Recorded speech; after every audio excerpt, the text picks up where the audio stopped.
Good morning, everybody. Welcome. This is our second webinar in our monthly webinar series that CARICAD hosts. And I am Dr. Loy Parks. I am the Leadership Development and Institutional Strengthening Specialist at CARICAD. And this webinar is a part of our support for ongoing leadership development, not only for participants in our various leadership programs, but this is a service that we provide to all of our stakeholders. This is an opportunity to share ideas, to learn, to grow, to support each other's learning and development, and of course, to support our mission at CARICAD. Okay. Today's topic, as you would have seen from your registration, lessons and insights on organizational transformation in the Caribbean context. And in a little while, I will introduce our guest speaker for today. But let me just go back a little here. My apologies. If you are somebody who has been on our webinars before, then you know our ground rules for our learning experience. But it may just be that a few of you is your first time in our webinars. And so to get the most out of this hour-long learning experience, we invite you to do a few things. One, to close all software applications apart from Zoom, mute your phones, remind your colleagues, this is your learning hour. I know, especially for the colleagues joining from the British Virgin Islands, this is an official learning hour for you for certain, right? And so you want to lean in and get all that you can, ask all the questions, take all the notes, and truly learn. Now, we are thankful internet connectivity has improved over time across the Caribbean, but sometimes it waxes and it wanes. And so if you have an internet cable, it might be a good idea to plug that in. Now for our webinars, you can communicate mainly via the chat, but during our discussion times, we do allow people to speak. If you raise your hand, we can unmute your microphone. But of course, that means you have to ensure that your microphone is working properly so we can hear you. All right? So, CARICAD. Well, before I tell you about CARICAD, let me ask, where are you joining us from today? Where are you joining us from today? And while we ask people to type in the chat where they're joining us from today, we recognize the multicultural space that we live in this Caribbean context. And so I say, Happy Chinese New Year. This is the year of the fire horse. I also know that I'd be very surprised if I see a lot of Trinidadians joining today, because we know it is Carnival Tuesday in Trinidad, also in Dominica. But who knows? We might still have some persons from those member states. And so Linda is joining from the Virgin Islands. Faye, one of our esteemed alumni, Deputy Permanent Secretary in Barbados, is with us. Good to have you here, Faye. Stephanie Matthews from Jamaica. Katie from St. Lucia. Sharon Rattan, oh, my friend and colleague from Alumni Cohort 1, Sharon Rattan. Good to have you here, Sharon. Janice is joining us from Barbados. Lenny from St. Lucia. Carissa Williams, our CARICAD board member, joining us from Montserrat. Fantastic. Yolande from Jamaica. Angela from Jamaica. Barry Marshall from Barbados. One of our alumni, Iris Romney, Postmaster General in BVI, is with us. Good to have you, Iris. Lyndon from St. Lucia, Nicole from St. Lucia, Denise from Antigua and Barbuda, Shireen from Jamaica, Premier Chief Internal Auditor. Good to have you, Shireen. Coley, I may have pronounced your name incorrectly. Forgive me, from Suriname. Good to have you. Jerry from the BVI, Mugabe from Jamaica, Sophia, another alumni from BVI, Sheldine, alumni from Barbados, Hilde from Suriname, Rodinald from Barbados, Nicole from St. Lucia, Simone from Suriname. Lots of people from Suriname today. Good. Michaela, Jamaica Productivity Center, Jamaica. Welcome. Welcome to you all. It is so good to have you here. And so a little bit about the work that we do at CARICAD. And if by chance this is your first webinar, I would invite you, please let us know in the chat if this is the first time you're joining us for a webinar. So, CARICAD, we have been in existence for almost 46 years. We're an arm of CARICOM, and we exist to support member states in the area of public sector transformation. So you know that the topic that we are looking at today is right up our street in perfect alignment with our vision and our mission. And so we support member states by providing a number of services to our member states and to organizations within those member states, mainly public sector organizations, and also regional organizations as well. And so we provide technical assistance, capacity building in these various areas that you see listed here. And these include leadership development, governance and policy development, strategic planning, results-based management, human resource management and development, organizational development and design, business continuity planning, monitoring evaluation, change management, business process analysis and reengineering, among others. All right.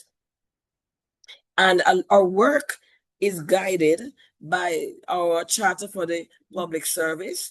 And what you see represented in this infographic is basically a depiction of the core principles and pillars of this conceptual framework. It's a common conceptual framework that we use, and also it's available to our member states to guide transformation initiatives and provide a common conceptual framework for this. And if you want to learn more about this, please do visit our website, www.caricad.net, where there's much more information on this, our charter house. But in a nutshell, the 6 pillars on which transformation has to be built are governance, standards, capacity, modernized legislation, openness, and accountability. And so what we have here is what are some of the things that we're actually doing right now, okay? And so there is work that we are doing on an ongoing basis. There are technical assistance that we're providing right now to specific organizations. And so I'm not going to go through all of them. You will get this in your, once along with the recording. But some of the things that we do, we have our Digital Explainer series, and this really provides informational frameworks and guidelines for member states. We try to release these every 2 months. So you can go to our website where you can see some of our Digital Explainer series, right? What is listed below are some of the technical assistance initiatives that we are undergoing right now. We are some of the things that you might be interested in, right? Is I want to draw specific attention to the partnership that we have with INCOS, where we work with them to integrate artificial intelligence in all our tools. And one of the tools that it is near completion is the acronym is PSTAT, right? This is our public sector transformation assessment tool, all right? And so watch our space, follow us on our website, on our social media pages, where you will see when that is being rolled out, right? Of course, there are webinar series that we have almost every month, and they are free. And we just started our transformational leadership development program. This is our 6 months program geared at persons at the executive level leadership across our public services. And if you're interested in any customized leadership development programs, we offer that as well. Just reach out to us and we will work with you in alignment with your needs. So, all of about 160 or so of you registered for this webinar. And so before we come to our main presentation, I am curious, from your perspective, what are the biggest challenges to Caribbean organizational transformation? And I want you to type your responses in the chat. And while I give you some time to think about that question and to respond, I just want to look back in our chat and to welcome some other persons, right? I think I reckon Esther is joining us from Barbados. Barry, it's your first time. Also, Lenny, Lyndon Samuel's first time. Nicole Camzel's first time. Katie Matherin's first time. Oh, where have you been? But please, let it not be the last time. And if you want to access recordings of previous webinars, those are actually available on our YouTube channel. So you want to check that out. I want to say a special welcome to Hilary Alexander. She is one of our associate consultants. She works with us as an executive coach on our leadership programs. Welcome, Hilary. I have to do a special big up to Peter Mitchell from Trinidad and Tobago, because you know it's Carnival Tuesday in Trinidad, and if Peter is here, he's committed to the cause. So Peter, very special welcome to you.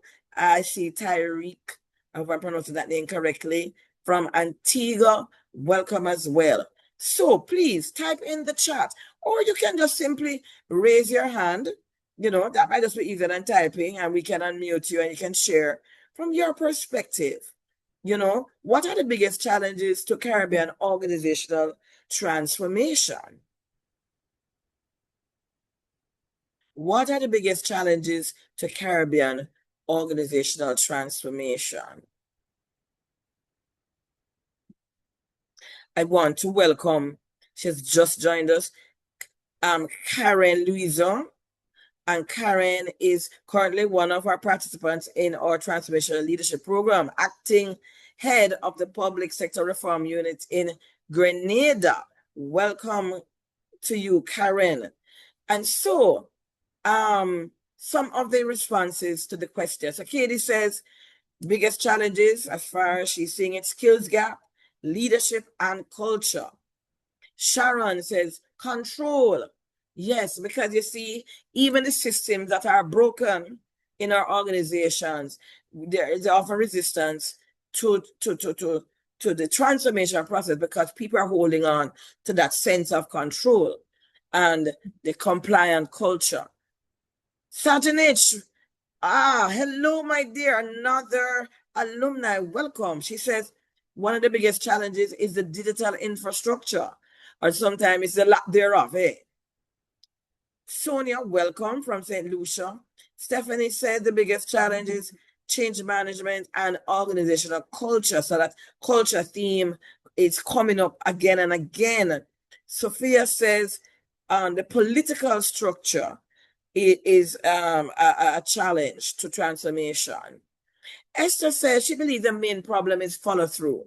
You know, Esther, that is a point. You know, many transformations start strong, but you know, we don't keep it up. We're not consistent. We don't have the follow through. Carissa says limited resources and experience, and she highlights when she talks about resources, it's infrastructure, it's also the people resources.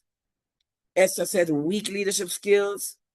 J. Yolanda says resistance to change. Linda says insufficient resources and resistance to change. Yes. Sandra agrees with Esther. Yolande Fender, welcome Yolande, says a lack of accountability. Karen says customer service and ability to acknowledge we need to make adjustments. So true. I think the first step to any kind of transformation, whether we're talking about organizational transformation or personal transformation is actually admitting that transformation is required. Tariq, I hope I'm pronouncing that correctly. Small market size, lack of continuous training. Sophia says lack of financial resources. Mugabe says change avoidance and lack of consistency in driving the change. Ah, yes, yes, yes. I see some common themes here. And so Robert, our guest speaker, who will I introduce momentarily, he's taking note. And hopefully we after his presentation will speak to some of these issues, and also we can explore them even more deeply during the discussion section. So Tariq also adds to the comment resistance to change, limited financial resources, leadership gaps, brain drain, the bureaucracy, political influence, digital and technology lags, cultural mindset, risk aversion. Angela says buying from key stakeholders that's sometimes not as strong as it needs to be. All right, fantastic. So I am going to hand over now to our guest. While I introduce him, he will be putting up his slides. But Robert Wynter, he is the founder and chief strategist of Strategic Alignment Limited.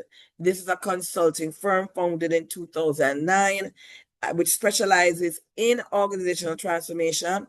And that organization has led successful transformation interventions in many private, public, NGO, and academic organizations in Jamaica and across the wider Caribbean.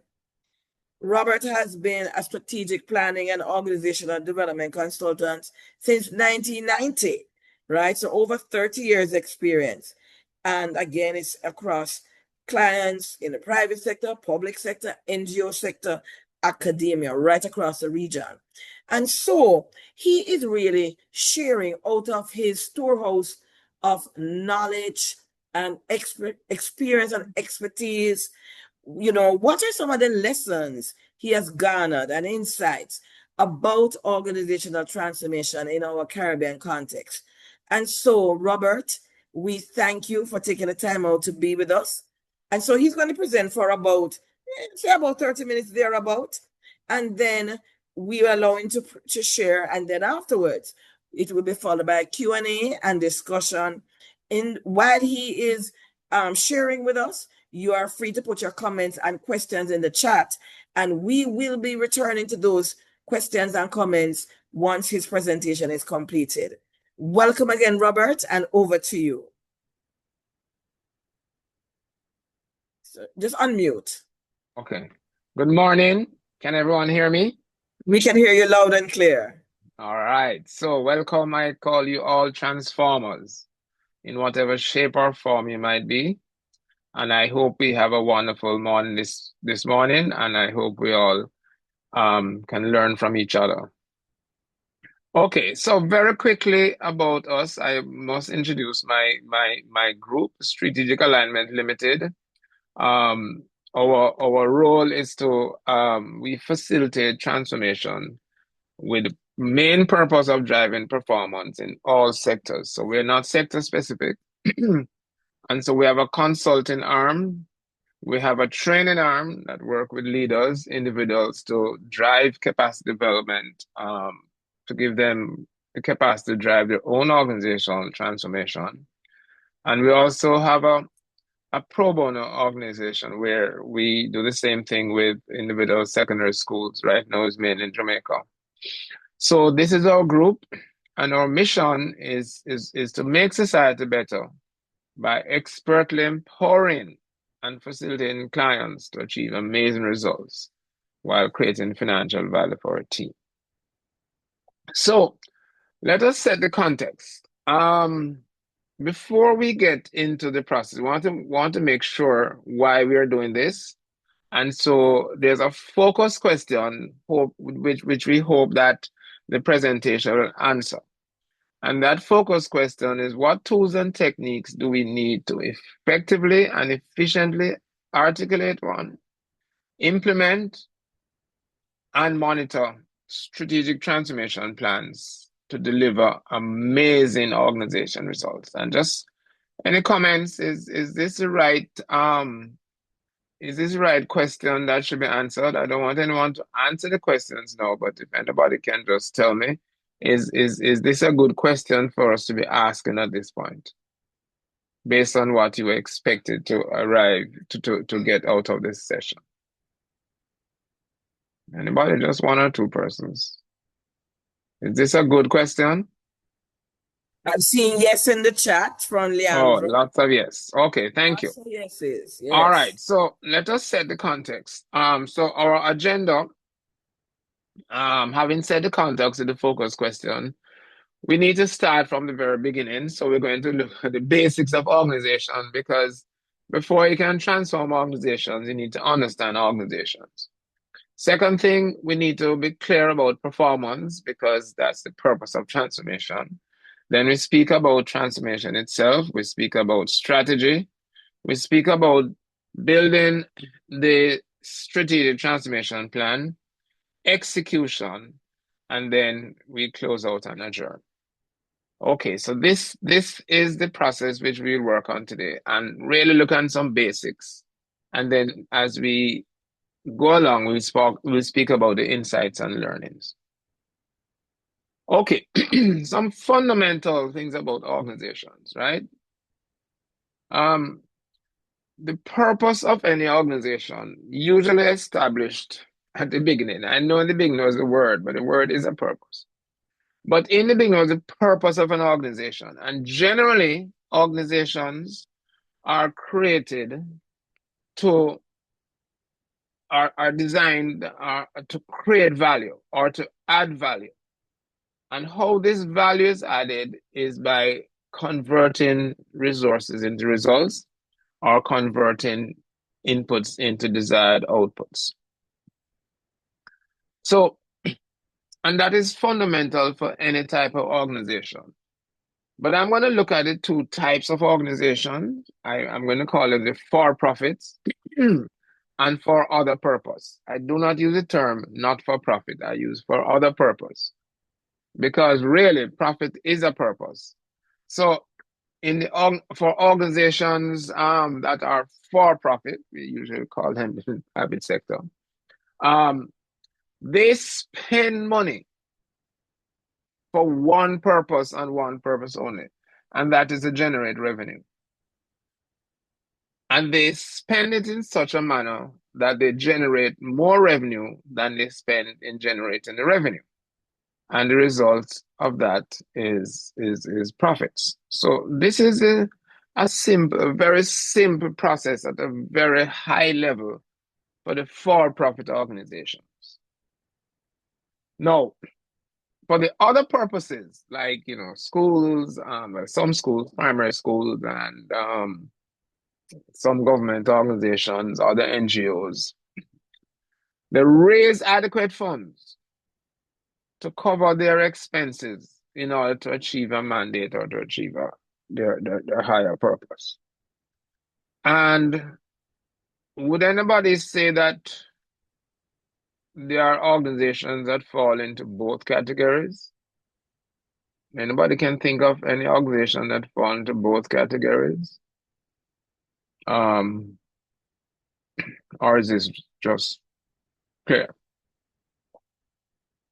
All right, so let us look at an example, a national utility, a national water company. They do earn revenues to make a profit, but that profit is used in the second page for a larger mandate, and it's usually a larger mandate for national development. So they are for profits, they are for other purposes, but some they're hybrids as well. Now, the reason why I brought this up is that there is commonality among the two, that we have to create value. So they're designed to create value to deliver on the purpose, right? Secondly, the difference between the for-profit is in the actual purpose. And when we come to strategic transformation, there's a commonality in how we go about developing and implementing strategic transformation plans to deliver on the purpose. So the process that we're going to take you through um, can be applied to all organizations. Okay, so if I were to ask the question, when we are thinking or when we are planning your organization, because your job is to convert resources into results, which one comes to mind first? Is it the resources you have, or is it the results you need? Can anybody put that in the chat? Which one comes first? Resources or results as you're planning?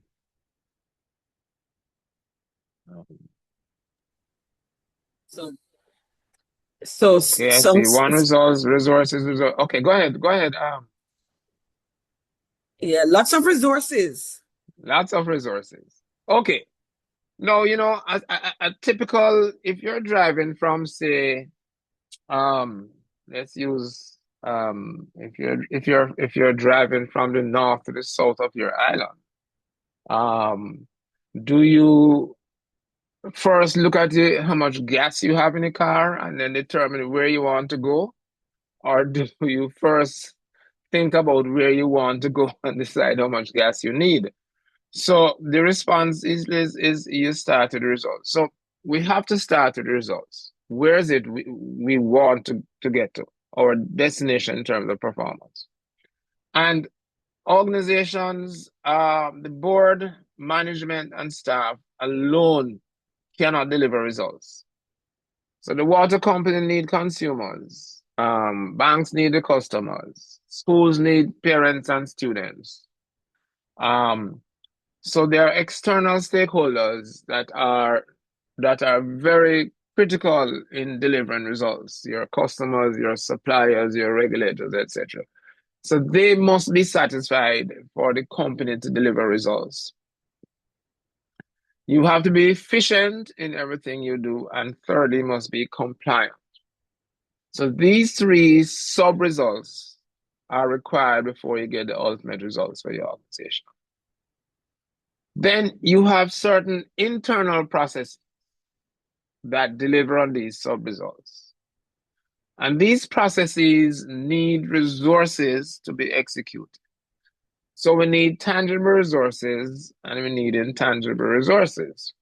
So, at the school, we need all the equipment, we need the compound, but we also need the talent of the teachers and the other staff and the principals and so forth. So we need both tangible and intangible results. And because these processes can deliver results through the sub results, these resources are very important to any organization. And to ensure continual success, we have to protect these resources. And the protection of these resources is summed up into a governance framework, which protects your assets, which protects your reputation, which protects your performance, and so on. So when you're planning, you start with your results. This is what I want to achieve, and therefore these are the resources I need. And when you're executing, these are resources I have. Let's see how we can convert them to results. Okay, so this is the foundation as we start talk about any organization. So what are some learning insights we have about looking at organizations around the Caribbean? So what I found are private companies are very, very clear on their purpose. They are to make money or deliver shareholder value. Public sector companies, on the other hand, are not clear on the purpose. Hence, they focus far too much on the activities rather than results. Consequently, in public companies, hard work is confused with success. I'll give an example in education system. Teachers say, I am teaching as best as I can if the children's fault for not learning. This is a typical response, and I hear it a lot. I hear it very often right across the Caribbean. I mean, not just in teaching, other places. But teaching is the activity, learning is the result. and we have to distinguish. So teachers, I think we should change the name to call them learning facilitators rather than teachers. Or put it another way, teaching is not an active verb. Teaching is a passive verb.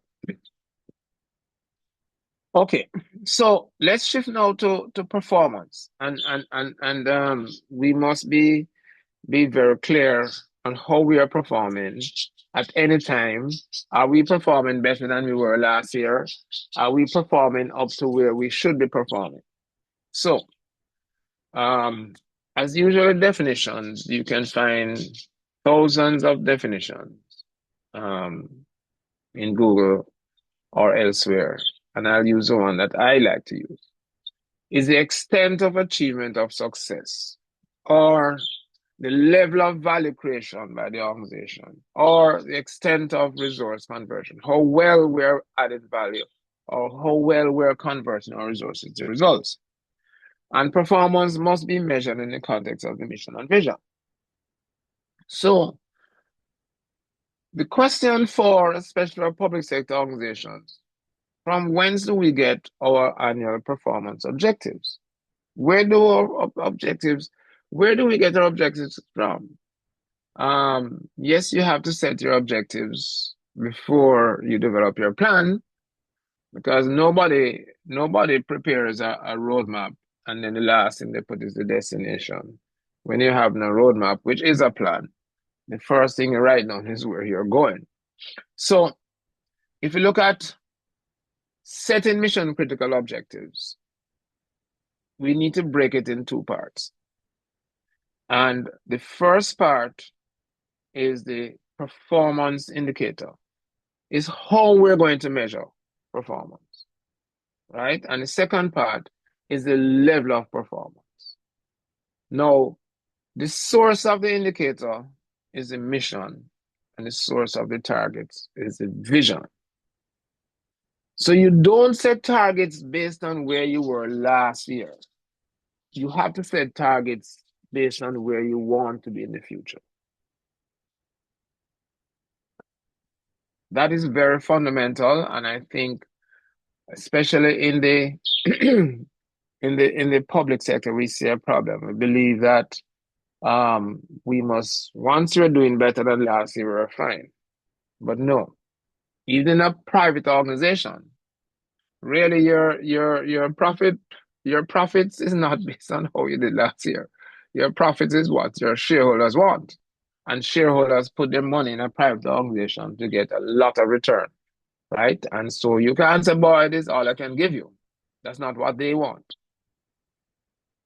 So one of the insights I found is that persons are setting targets, not based on where we think we will be, not based on where we want to be, but where we think we'll be. So even at the national level, our planners and ministries of finance are setting growth targets based on where they think growth is going to be, not where growth should be for the benefit of the citizens. And it happens throughout the organization. We need to set targets based on where we want to be and then develop a plan to get there, and transformation is part of that plan to get there. Okay, so let's move on. Improvement. Any organization can choose to improve performance in one of two fundamental ways. I guess there could be many choices, but this one.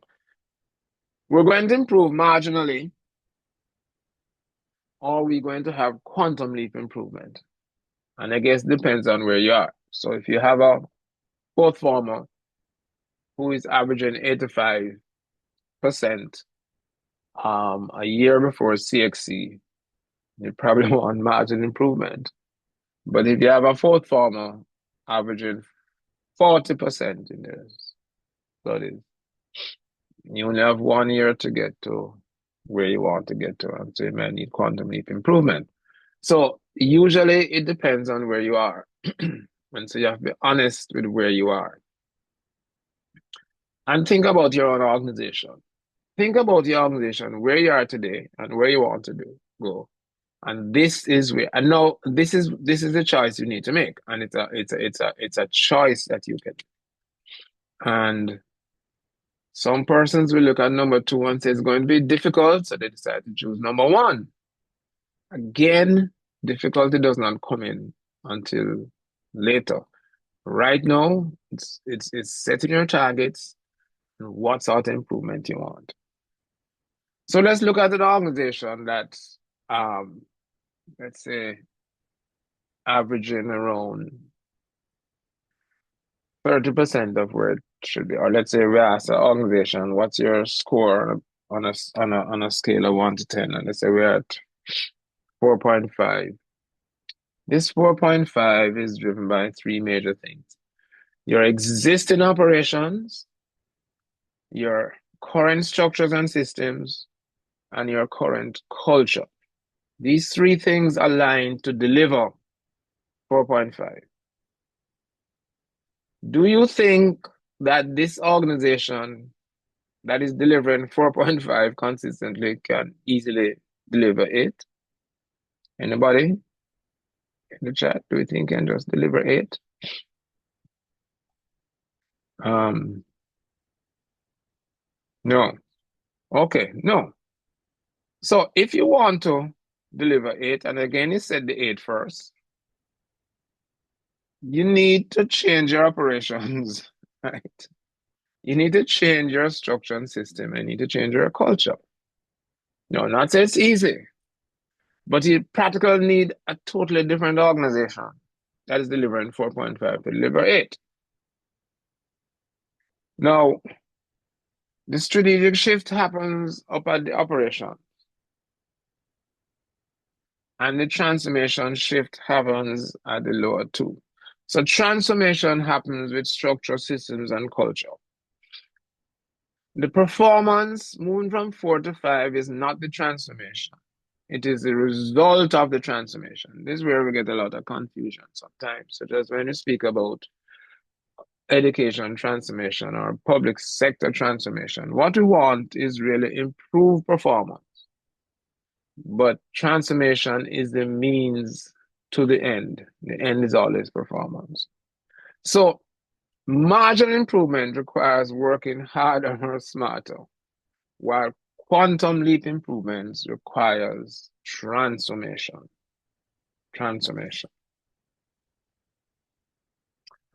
Okay. So some learning insights about performance.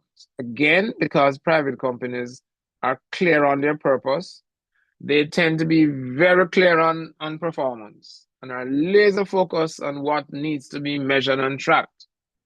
Again, not so with public companies. One standards agency in the public sector in the Caribbean told me that they are reporting year in, year out that the corporate planner says we are achieving 99% of our targets.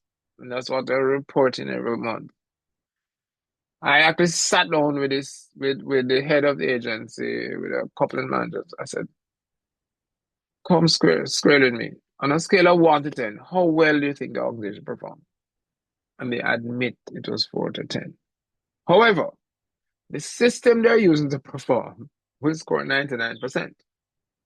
I've seen it elsewhere. I went to a prominent tertiary institution and I asked the executives in an executive workshop, how well is the institution performing? The responses varied from 7.5 to 8.5 out of 10. So we average 8. I later went around to the faculties and the departments in that university. And this is where the regular staff were. And I asked them not about the departments or the faculty, but I asked them about the entire university. They said 2.5 to 4.5. Now, here are some challenges. Why do we think we are getting this difference? Anybody can tell me why would we be getting this difference? And this is quite common. Why aren't executives, or I should ask, if you heard these in meetings, who would you believe? The persons on the ground or the persons in the organization are leading the organization? So law is a lack of objective persons. I hear persons on the ground, and that's absolutely true, right? No, we have our university, the West Indies, which the goodly vice chancellor reports one performance measure is ranking. You never hear of any objective performance. It's only ranking. Anybody hear of any objective performance of University of West Indies apart from we are ranking in the top 3% or top 6%? Anybody heard any?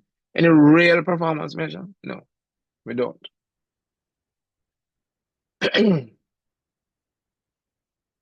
Let's shift to transformation.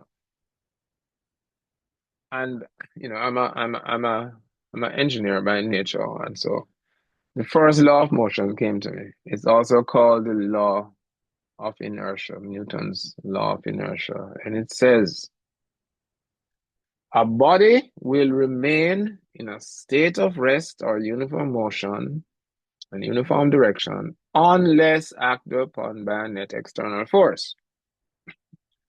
Everybody, is this true for organizations as well? Does Newton's law apply to organizations? Anybody think so?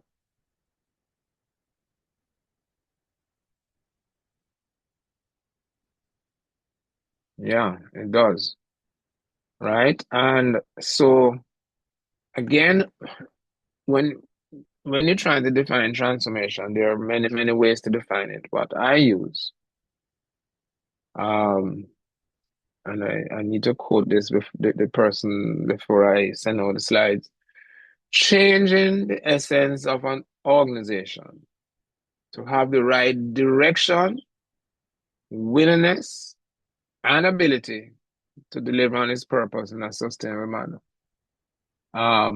So of these three things, Ronald is saying the net force can come within. That is true, Ronald. I usually leave out the word external, but I can't quote Newton without putting the word external. Um, one quote is shown that it's actually an unbalanced force. But going back to this, right? Which of these three is the most difficult to change? Is it direction, willness, or capacity?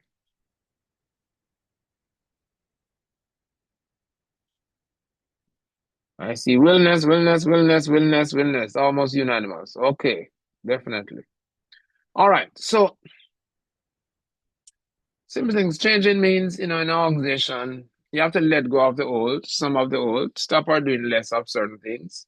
You have to hold on to that is working. You can't throw the baby with the bathwater, and you need to then take on some new things, right? Now, the challenge is like, any space, whether it's in your head, in your home, or in your organization, if you don't let go of the old, there's no space for the new. And that's the challenge we have in our lives and in our organizations. Very simple. What are the forces driving change? Now, organizations operate in an environment where changes can be driven either externally or can be driven internally. And maybe that will answer the question, answer the internal that get from Rodinal.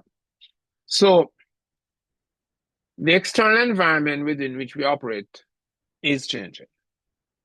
We saw the biggest change probably in 2020 with COVID. And a lot of organizations made changes at the time in response to COVID that you wouldn't think they would ever do. And things continued at pace. From the internal driven, accepting underperformance makes us realize that we cannot continue as is. No, in the private sector, underperformance alone can usually do it. But in the public sector, it is the acceptance of underperformance. So those executives that were telling us that the universe is at 7.5 to 8.5 have not accepted underperformance. And so that is not going to change them. So even if the universe is performing at 3 out of 10, but the executives believe that it's performing at 8 out of 10. There's no force being driven. Nothing is driven. Nothing, no internal or external force is being driven until somebody tells them or until they lose their jobs. So with the external environment changing, we must therefore transform or will be changed by that external environment. Similarly, on the side, we must therefore transform or die. Private companies, as the profits start to go down and they're losing money, eventually they have to close shop. In the public sector, when organizations decline in performance, taxpayers continue to bail them out. And that is the problem that we have to be very careful with. That's why it's so much more important in the public sector than in the private sector. And then it is the taxpayers' money is far removed from the persons who are operating. But the private sector's money is not very far from the operation of the organization. And we can cope, both external and internal, we can cope with these changes by making internal changes. All right. So in responses to change, in responding to the need for change, do individuals readily accept that change must happen, or do they resist it? What is the natural lay of the land? Is it easy acceptance, or is it not? So resistance, resist, no. They usually resist, and we need to understand why. And it may be different in different organizations, but people only change when they see they're in a better position. I'm sure if you were to triple the salary in an organization, all else being equal, persons will change easily, but we can't afford to triple our salaries so easily. And we need to understand why. Now, change management, which is something that people talk a lot about, but is not very, very clear. And I think sometimes change management, the concept appears way too complicated. It is very simple. The concept is very simple. Not simple to do, but it's very simple. Change management is simply about converting the resistance to change, to willingness to change, to excitement for change. Now, if you have persons in an organization about transform and they're excited for the change, you don't have a problem. It's very easy, very, very easy. So change management is a skill that every manager needs to have, because this thing happens constantly for major transformations and for day-to-day things as well. It is one of the most important components of leadership and management that is required. So, but the question we want to ask, Anita, is why do these transformation change efforts fail? And I've seen some examples. So, like, your St. Lucia minister was complaining about why so much resistance to digital transformation. It's from 2023. In my own country, we have had some serious challenges in transformation. We have had failure. The public sector transformation has failed and failed miserably. Education transformation has failed and failed miserably and continues to fail. Local government reform has failed and failed miserably. Ministry of Finance and Public Service transformation attempts at it has failed and failed miserably, yet billions of dollars have been spent. But the question is why these things happen. So let us look at some possible learning insights. One, transformation is a means to a greater end. Performance. Yeah, transformation is a means, not an end. However, it is a hypothesis, right? That transformation will lead to improvement, and that hypothesis must be tested, because you can transform for better or transform for worse. Change in a simple process is not transformation. The entire organization must be aligned to support a strategy. Rather than planning to transform with the hope of improving performance, we must first plan for improving performance. Then we determine what transformation is needed. And I think a lot of organizations, public sector, have this challenge here. And I think that's why most of those transformations have failed. Transformation is not financially expensive. In fact, one could argue it is net resource producing, it is not net resource consuming. You may need to prime the pump, but in the long run, transformation is net resource producing. Now, the typical expenditure budget in organizations, and it varies, but it takes about 90% of the expenditure budget to continue operating generally. CapEx may take up 7.5%, and then StratEx, which is a strategic transformation budget, might take about 2.5%. It doesn't take too much of your financial resources nor your expenditure. The challenge is that the StratEx is normally left within the OPEX, right? And so any transformation actions is really captured in the operating budget. And so therefore, if there's any challenge in the budget, those are the things that will get dropped out first.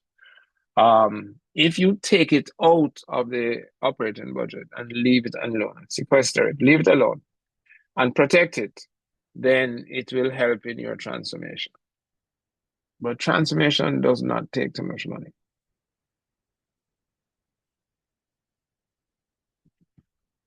John Cotter, we ask about the insights on from a Caribbean context. This is on a slide I brought in someone externally. And I think what, he has done a lot of work. This is a Harvard Business School, well known for his work in strategy, transformation, management, leadership. And he said 8 things. 1, not establishing a great sense of urgency, right? Not making this compelling case for transformation, not creating a powerful guiding coalition. So we tend to want to put it in a little department or as a project, rather than the CEO being the chief transformation officer. Lacking a vision. Where are we going in this transformation? Where are we transforming to? And he says, honor communicating the vision by a factor of 10, right? Not focusing everybody on where we're going in the transformation or where the transformation is going to take us. Not empowering others to act on the vision, in bracket, not removing obstacles to that vision. Not systematically planning for and creating short-term wins, because if you're waiting too long to see success, it might, some persons have very short memory. And so as you see some short-term wins, you can build on it and hold people's interest. Declaring victory too soon, we have seen it so often, and not anchoring changes in the corporation's culture. Now, when you anchor those changes in the culture and you move that culture button to the right, that button tends to be less irreversible than if you just change something now and continue as you are. I want to look at our education transformation here in Jamaica or in Jamaica, because we have had a real serious problem. It is one of the sectors, it is the only sector that has not recovered from COVID as yet.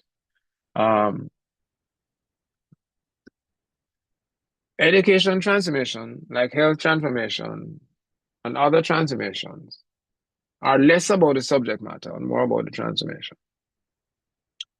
But unfortunately, we've been using education specialists to do what is required of transformation. And this has been a failure. The failure to make a compelling case for transformation. I don't think at our ministry there's been a compelling case for transformation. If just at that university were scoring themselves as 8 out of 10. Our ministry believes that it is students and parents are the problems, not the ministry, and schools sometimes feel that same way as well. So there's no need for change, that others must change. There's a confusion between education transformation and education improvement. The focus is not on improvement, focus on transformation. And it's not transformation we really want. Transformation is a means to get to what we really want. because what we want is improvement. We had a report in 2019, Jamaica Education Transformation Commission that had, as according to the then minister, 365 recommendations without one single target in there. So any plan that has a list of recommendations without a target, or any document that has a list of recommendations without a target, is not a plan. You cannot, if you don't have a target, it's not a plan. Inadequate implementation, right? And the report actually said there's a serious implementation deficiency. Now, you'd imagine the first thing to do is to fix the implementation deficiency. No, it was try to implement some of these recommendations without addressing implementation deficiency. And so it became an exercise in futility. That's why we're so far behind. Again, lack of resources as an excuse. And we find it's not just through education, through most organizations, right?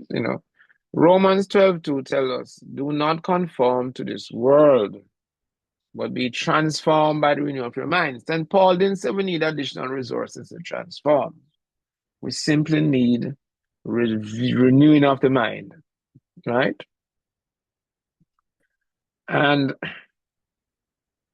most sectors, public sector, I find more than anything else, is overmanaged and underled. And this Dr. Cotter once said that the difference between management and leadership is that management helps organization to cope with complexity, whereas leadership helps organizations to cope with change.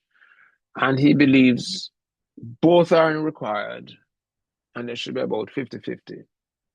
But too much leadership and not enough management ends in chaos.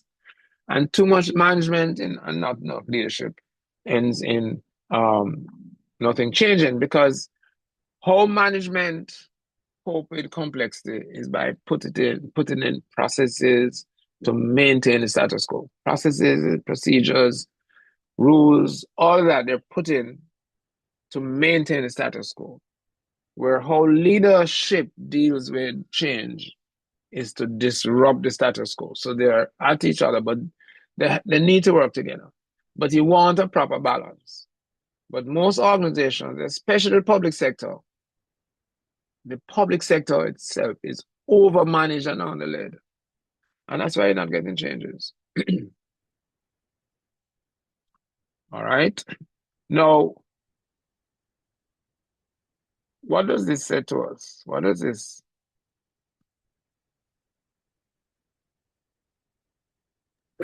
Sorry there, Robert. I'm just interjecting us a little bit, just in terms Yeah. of time to allow for Okay. questions. So maybe Okay. Okay. another couple I'm moving. minutes. Yeah, All not right. a problem. I'm going to move fast. Okay. So let's not, I'll just leave this for you. And I'll move very quickly on to, and addressing transformation issues is a five-step process. You have to unfreeze leadership. It starts with leadership, right? It starts with leadership. So leadership must realize they cannot continue as they are. Then they articulate a vision. We strategize to achieve a vision. And then we transform by realigning the organization to the strategy. And then we can flawlessly execute. Now, most times, and I've seen it in several countries where we try to jump from the blue box straight to the purple box. And so is typical of trying to pour new wine into old wineskins. And so they get in trouble when they try to bypass the transformation. I'm going to continue and jump over. I'm not going to spend much time on this one. All right, there are two types of jobs in an organization. You have to run the organization and you have to grow and improve the organization. Maybe grow in the private sector. You don't necessarily need to grow public sector organization, but you need to improve them. The operation plan tells us how to run the organization, and the strategic plan tells us how to grow and improve. No, running the organization is fundamental, right, and basic and required. If you don't run the organization, it falls to the ground. But if you run the organization without growing and improving it, you remain at a low level. So one is vital, but two is what we call strategic. And most I find in the public sector organization, there's not a clear understanding difference between the two. So in different countries, I see in the corporate planning in government, where they believe that is the strategic plan is just a 3-year operation plan, and that is totally not quite. The operation plan focus on moving from point A to point B in time. The strategy plan focuses on move from point A to point B in performance. This one, the old way of doing strategic planning is you start with the organization and try to fit something neatly around the organization so the organization doesn't get touched. But in the transformation approach, you start not with the organization, but with the vision. The strategy takes you to the vision, and then you have to fit the organization around the strategy. So on the left, you fit the strategy around the organization. On the right, you fit the organization around the strategy to get to the vision. So, like transformation, strategy is there to drive performance. And we shouldn't confuse tactics with strategy. Form is minor, latter is fundamental. Most managers spend way too much time on operations, finding little time for strategy. Strategy, like transformation, is a hypothesis to deliver and must be tested. So once you don't know if you have a good strategic plan until you have implemented it. So you cannot prepare a plan and say this is a great plan. It has to prove itself. Failure to achieve the improvement in performance is caused either by one, the strategy is wrong, or you're not executing. Too often, we don't execute and we want to change the strategic plan, the strategy. And strategic plans are not simply ideas or recommendations. It's a plan that you have to implement everything to optimize value. And I'll run through this. Essentially, you have to determine where you want to go. Always start with the future. Don't start with looking behind. Don't set targets in the future. People said, how can you prove? You cannot prove the future, but we easily create visions. But then when it comes to creating targets, we have no problem. But you have to develop your targets in the context of your vision.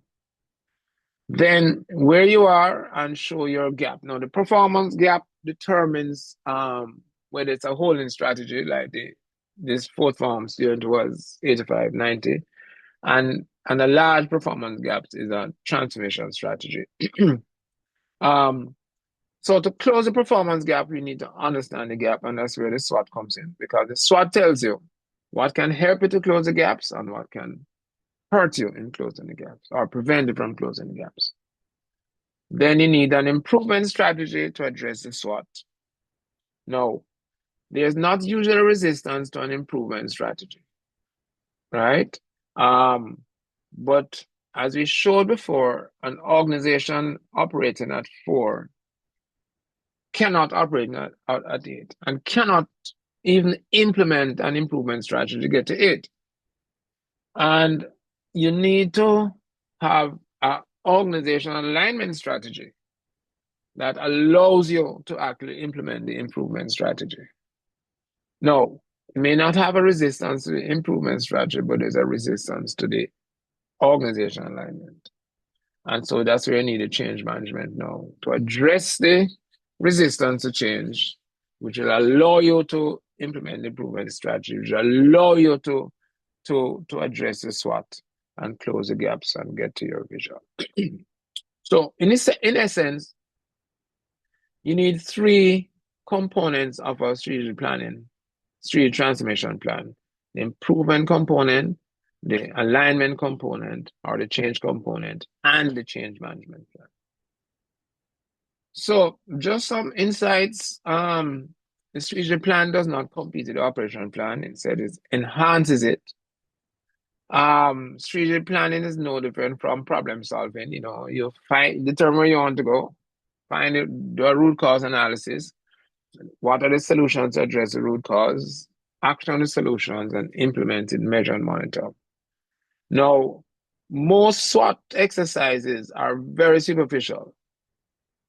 Root causes are not usually identified, and therefore, if you don't identify the root cause, you tend to be tinkering. A lot of time, poor management is the root cause, and poor governance, those are two fundamental things I have found. And yet, nobody focuses on these, not interesting, not very many focus on those. All right. So again, remember we have three plans. And finally, execution. Michael Leachin says success is 1% plan and 99% execution. And execution is so important. There are four phases. One, those action plans or strategic initiatives, they need to be implemented. Not at the same time, but all need to be implemented. We have to measure, monitor, and report using a scorecard of sorts. The balance scorecard is one that is quite popular, but there are other scorecards that can be used, and you must adjust as you measure, monitor continuously. You need to cascade throughout the organization. If you have a bank, you have to cascade to the branches. If you have a school, you may want to cascade to the grades, etc. And the fourth thing is manage implementation risk, particularly the resistance to change. Some learning side. Even action plans are major. There's a tendency to avoid any changes, literally trying to pour new wine into old wineskins, right? Some tough decisions are avoided. Implementation and execution are two different things. Implementation is simply focus on activities, execution, focus on results. Planning, execution, monitoring are critical functions and should have departments reporting directly to the CEO. It ought not to be appended to finance, HR, or department. Success can be best achieved with an implementable plan and willing implementers, and the latter is far more difficult than the first one. So to help get persons willing implementers, it's important clients must align around the key issues, bind on the way forward, and commit to action. Then when you get to reporting, I find that the problem is that persons write voluminous reports, which either bamboozle boards, I find.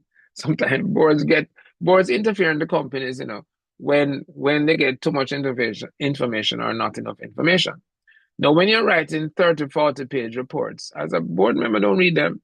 And then they start to ask all sort of things but performance reports should be more tabular, more analytic, and more predictive as you go along, rather than being descriptive of what you've done. In other words, the CEO and the board don't really want to know what you did last month. They want to know, did you achieve your targets? If not, why not? And what are you going to do about it to correct it? That's it. You don't need to write all sorts of epistles about what happened. And so when you get into performance meetings or strategy meetings or transformation meetings, which is usually a monthly management meetings, you should be spending about, rule of thumb, 1/3 of the time looking back at the previous month and 2/3 of the time looking forward to the next 3 months. But we spend too much time looking back and not looking forward as we go along. So at that time, I'll close and hand back over to Dr. Loy. I'm sorry if I ran over. Robert, you've given us a lot of food for thought. I am going to ask yourself as well as participants, because there's so much meat here. We want to give a little bit of time for some questions, comments, or concerns, as you call them. And so we may run over just maybe an additional 10 minutes over the specified end. But we have done it in the past and we have the flexibility to do so. So let's hang around a little bit more so we can take some questions. So Esther has the first question, Robert. She asks, how can organizations effectively engage and integrate employees across multiple generations when implementing organizational transformation issues? Okay, that's a very good question, and it happens all the while. And so one has to communicate. It's part of the change management plan. So remember, you have to start with the change management plan, and before you get into the other transformation initiatives. And you have to engage each person individually. Um, in the change management, there are really two components. There's a communication where you communicate to individual persons, and then there is the literally one-on-one engagement where you have to understand what's in somebody's head and try to address it and try that change management, that coaching. And coaching is another. It's a change management one thing. The coaching is a critical component and a critical skill that you need to have as you're getting into the transformation. So you understand what you're thinking because two different young persons can be resisting for two different reasons. So you can't just use any cookie cutter. So you have to get into their minds and understand it and then explain and coach them around the importance of moving forward. Thank you so much, Robert. And folks, if there are any other questions that you have, please post them in the chat. I'm seeing a lot of comments about, how very good the presentation was. Indeed, that's a lot of food for thought. I have a question, Robert. Okay. And this is something I have seen with organizational transformations over time. So organization goes through a lot of transformation into, introduce new ICT systems, and things are working well.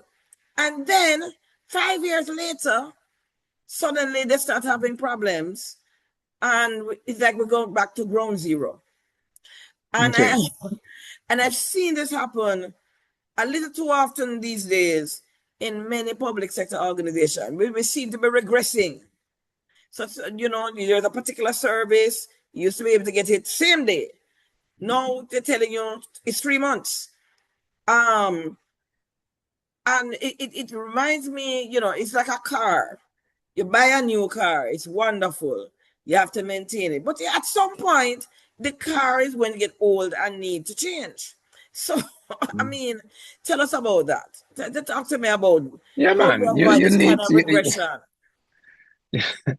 You need to you need to get rid of the dead wood very early. And sometimes it take a long time to get rid of the dead wood. And in my mind, we have more dead wood in the management team than we have in the staff. As a matter of fact, more resistance come from the top of an organization, from the bottom of the organization. And so we have to continually be executing strategy. Strategy is not a once a year thing where you have a retreat. Strategies, your monthly meetings at the management levels should be looking at strategy, should be anticipating change, and should be keeping the ears on the ground. You shouldn't be surprised that things are not working. You should never be surprised. You should, and that's what happens when you spend too much time on operation. Sharon has her hand up. Yes, let me allow Sharon to unmute. All right, Sharon, you should be able to unmute yourself. Yes, I am here. Thank you very much. Thank you for the presentation. You're It welcome. covered and reminded me of things that I have to clarify, keep clear, Yeah, keep focused on, because right, so much comes at you when you're discussing these things with right. persons in ministries mainly. And I want to sort of respond to what Loy was saying about regressing and Yes. point out another strategy going forward. Loy, Mm-hmm. we are fighting so much fiscal competition, the resources. So in some cases, at some point, you may have the financial resources, the trained human capital to do that task. But the countries have, the fiscal space is narrowing so much. And perhaps that's why we are seeing some regression. Another reason I have seen recently contributing to regression also is that reach, that political, those far-reaching political hands, especially in the, but I see it in public sector. government and statutory bodies. And that really changes. If there's a change, you see it's as though you have just a different change, and you have people coming in who take decisions in a different way.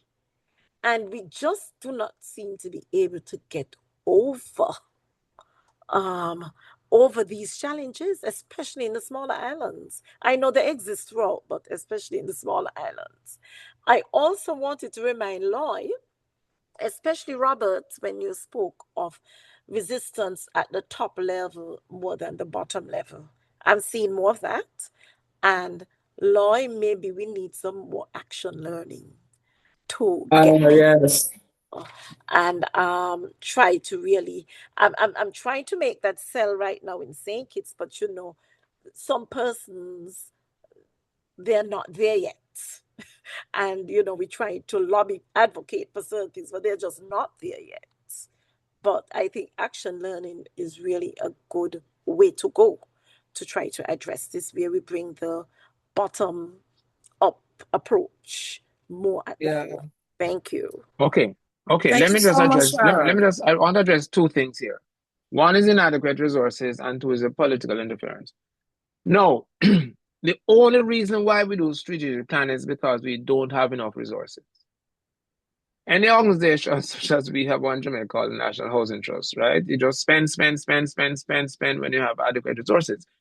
Even Tesla and bigger resources, they have resource constraints now. So the purpose of strategic planning is because we have resource constraints, right? And it's how best we can utilize and allocate those resources to deliver on value. The second thing is about political interference. Now, you must remember that in that all the agencies in a minister's portfolio, the minister is held accountable. And I guess the prime minister is held accountable by the citizens for the performance generally of government, right? And I see someone saying here that there's a misalignment between the purpose of the agencies and the ministry, but that ought not to be. But every organization in the public sector has one purpose. That's national growth and development, national socioeconomic growth and development. No, it is done through different ways, right? So once we are very clear on our targets, so that if an investment organization, your purpose is to grow investments, if it's for the Ministry of Education, about education outputs, if it's for health, it's about health outputs. If we focus on those output targets and not on the means to get, you'll get different views, you know. But once you are clear on the vision and clear on the overall performance, then the political isn't as real a problem. Sometimes I feel that they interfere because they don't believe that we are meeting the requirements of the citizens, and so but they're the ones who feel the heat at us. All right. Thank you, Robert. And so, Robert, I am going well, you cannot, you touched on the what Winsome had raised. Can you just share? Well, with invited to, you can stop sharing your screen so I can put up mine. But Okay, sorry. if you just share a final parting thought that we ought to bear in mind, you know, like a key, a final takeaway, as it were, for us. Right, right. Fundamentally, a few things. One, organizations are there to deliver on to create value. The process and the resources are not as important as the result of the process and the resources. So let's focus on the results. We spend too much time on that in that diagram we had in the process. We spend too much on process and resources and not enough mental time on the results. If we are results focused, mission focused, clarity about those two, I think we will get to where we want to go. And we need to take tough decisions. The other thing I wanted to say, which I didn't say before, transformation once you start it, oftentimes things will get worse before they get better. So you might have a 3-year transformation plan. You might reduce your performance in year 1, but you'll have a lot of improvement in years 2 and 3. But if you start to get cold feet, once you start, things start to get worse initially. Don't stop. Once you're very clear that it's going to happen and prepare for it, you can move on. Robert, I really have to thank you. You have really given us food for thought. You know, you use a lot of biblical analogy. This was not soft food. This was tough, grown folk food. Food for thought, Robert. And you have probably seen in the comments, you know, all the commendations. This was truly, truly not just insightful, but thought-provoking, causing us to pause, really do some introspection on what we're doing when we're saying we're transforming organizations. So, folks, we are going to just wrap up. We are of course going to send you already trying to get a copy of a link to the recording. If you want more information, you know, you can contact us. This is our email address, info@caricad.net. There's our website. You can follow us on our various social media pages, Facebook, Twitter, LinkedIn, Instagram, and check out our YouTube channel as well.